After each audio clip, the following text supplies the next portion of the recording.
सकाळी उठल्यावर नेहमीसारखे फ्रेश वगैरे झाले, पण आज मूड भारी प्रोडक्टिव्ह होता. मग ठरवलं आज सोफ्याचे कव्हर पण लावायचे, कारण क्लीनलीस म्हणजेच हा गुडलीनेस ना.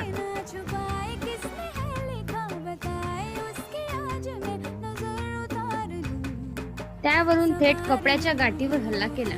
कपड्यांची एवढी गर्दी, जणू डिस्काउंट चालू आहे.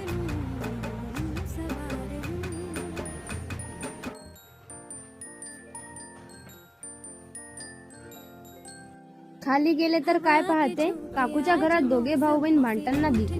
बाहेर आले तर बाजूला काकू म्हणल्या तुझ्याकडे कॅश आहे. नंतर नाश्ता वगैरे केला. नंतर मी आणि पप्पा दोघे बँकेत गेलो आणि तिथे लाईन इतकी मोठी की वाटलं पासपोर्ट ऑफिस आहे. सगळं झालं, घरी आले आणि बसून विचार केला आजचा दिवस व्लॉग मध्ये टाकायलाच हवा. तर हा होता माझा प्रोडक्टिव्ह प्लस ड्रामा फिल्म दिवस. लाईक करा, कमेंट करा आणि हो, सोफा कव्हर साठी सिंपत्ती देऊन जा.